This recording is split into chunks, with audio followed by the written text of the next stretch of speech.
አርእስተ ዜናም የ8 ዓመቷ ህፃን በአገዛዙ ሰራዊት በአሰቃቂ ሁኔታም ለሁለት መደፈሯ ተሰምቷል። አንድ ወር ባልሞላ ጊዜ ውስጥ በአማራ ክልል 4 የሃይማኖት አባቶች ተገድለዋል። የበረሃኛው ቀስተ ደመና ሻለቃም በጠላት ላይ ድልን ተቀዳጅቷል።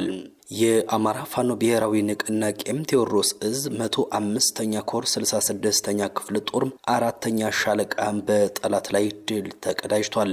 በብልጽግናው አገዛዝ ፈቃድ የሀገርን ሉዓላዊነት ጥሰው ወደ ቤኒሻንጉል ጉሙዝ ክልል በገቡ የሱዳን ፈጥኖ ደራሽ ኃይል ታጣቂዎች ላይ የጉሙዝ ነጻ አውጪ ኃይሎች እርምጃ መውሰድ መጀመራቸው ታውቋል። ክቡራን አድማጭ ተመልካቾች ከመልህቅ ልሳን አማራ ሚዲያም በምሽቱ መርሃ ግብራችን እኒህንና ሌሎችንም ጉዳዮች አቃተን ተገኝተናል። እስከ ዝግጅታችን ፍጻሜ አብራችሁን ቆዩም።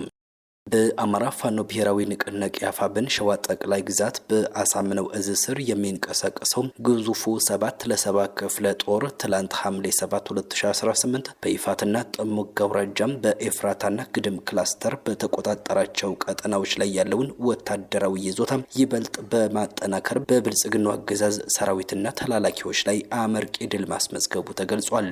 ከአራቱም አቅጣጫዎች የተሰነዘረበትን ጥቃት መነሻ በማድረግ ከካራለ ጎማ ቀበሌም እስከ አርሶ አምባ ዘንቦ ድረስ በነበረው ሰፊ ውጊያም የክፍለ ጦሩ የደህንነትና የወታደራዊ መዋቅር እጅግ በተቀናጀና መብረቃዊ በሆነ ፍጥነት በአንድ ጊዜም እርምጃዎችን ወስዷል። ክፍለ ጦሩ በአራቱም አቅጣጫዎች ባካሄደው ስኬታማ ኦፕሬሽን የክፍለ ጦሩ አባላት ከአርብ ገበያ በመነሳትም የአገዛዙን ወታደራዊና የደህንነት መረብ በመበጣጠስም በበርግቢ ቀበሌ ውስጥ በስኬት ሰርገው መግባት ችለዋል። በዚህም የህዝብ ደህንነት አደጋ ላይ ጥሎ የነበረው የአገዛዙን የሚሊሻ አባል በቁጥጥር ስር በማድረግ ምርመራ እያካሄዱበት እንደሆነ ተገልጿል።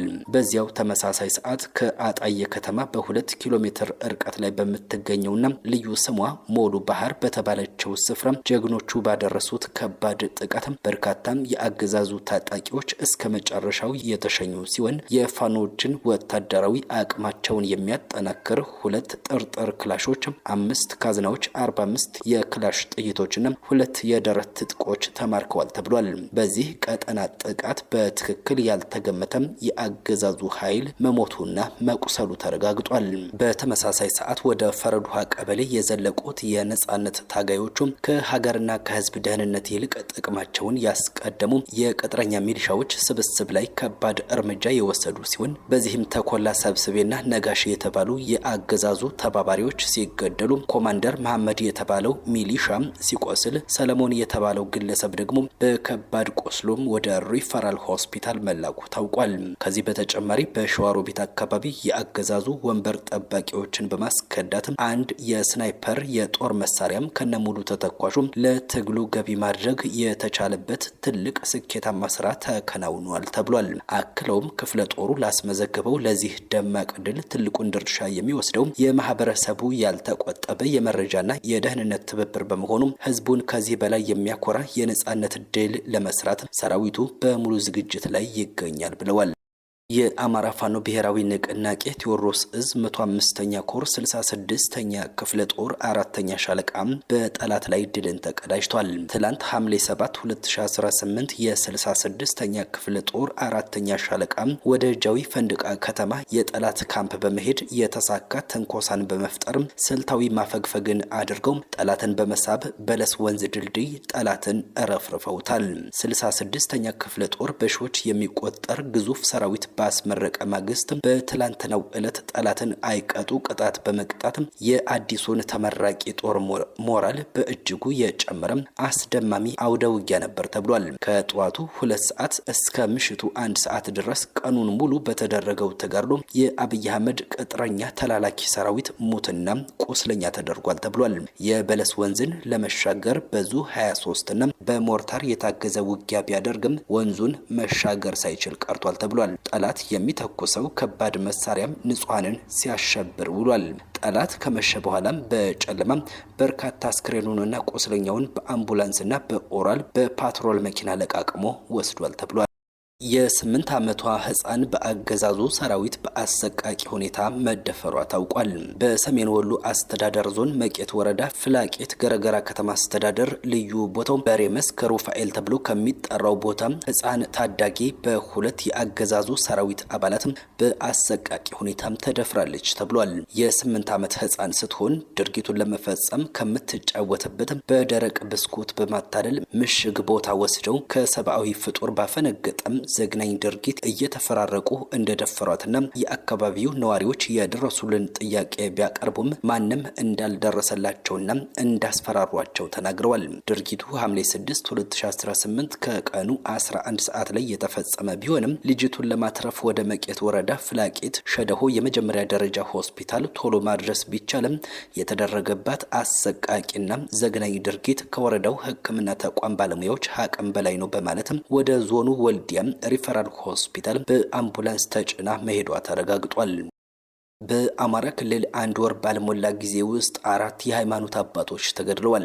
ሐምሌ 6 2018 በወሎ ቤት አማራ ባቲ ወረዳ ሼህ ያህያ ኢማም የተባሉ የሃይማኖት አባትና ታዋቂ የሀገር ሽማግሌ በታጣቂዎች መገደላቸው ተሰምቷል። በተመሳሳይ ሰኔ 17 2018 በዚሁ በወሎ ቤት አማራ ባቲ ከተማ የጓሃ ጽባህ አቡነ ተክለ ሃይማኖት ቤተክርስቲያን አገልጋይ የነበሩት ቀሲስ ፍሬው ሀብታሙ መገደላቸው አይዘነጋም። ባሳለፍነው ሰኔ ወር ማለትም ሰኔ 20 2018 በጎጃም ቀጠና ዳንግላ ከተማ ቀበሌ 2 የሚገኘው የሆጥባ መስጂድ ኢማም ሼህ ሶፊያን አደም ከክልሉ ጸጥታ ኃይሎች በተተኮሰ ጥይት ተመተው ህይወታቸው ሲያልፍ፣ በተመሳሳይ ሰኔ 22 2018 በጎንደር ጠቅላይ ግዛት ደንቢያ ወረዳ ጨዋሂት ቀበሌ ላይ ሼክ አብደላ መሐመድ የተባሉ ታላቅ አሊም በመኖሪያ ቤታቸው ውስጥ እንዳሉ በታጠቁና ጭንብል ለብሰው በወታደራዊ ፓትሮል ሲንቀሳቀሱ በነበሩ ኃይሎች ተመተው ህይወታቸው አልፏል። ከወትሮ በተለየ ሁኔታ ከሰኔ 17 2018 ጀምሮ የቤተ ክርስቲያን ቀሳውስትን እንዲሁም የመስጂድ ኢማሞችንና አሊሞችን በመግደል የሃይማኖት ግጭት የመቀስቀስ ሴራውን አባብሶ የቀጠለው አገዛዙ በአማራ ክልል በተለያዩ አካባቢዎች አንድ ወር ባልሞላ ጊዜ ውስጥ 4 ታላላቅ የሃይማኖት አባቶችን ገድሏል። ጀንበር ያዘቀዘቀችበት የብልጽግናው አገዛዝ የህዝብን ትኩረት በማስቀየር የእፎይታ ጊዜ ለማግኘትና የስልጣን እድሜውን ለማራዘም እንዲሁም በፋኖ ይወሰድብኛል ብሎ የሰጋውን የመጨረሻ እርምጃ ለማጓተት በማሰብ በተመረጡ የአማራ ክልል አካባቢዎች ላይ በክርስትና ሃይማኖትና በእስልምና ሃይማኖት አባቶች ላይ ግድያ በመፈጸም ሃይማኖታዊ ግጭትን ለመቀስቀስ በህቡ ገዳይ ቡድን አዋቅሮ ማሰማራቱ ይታወቃል።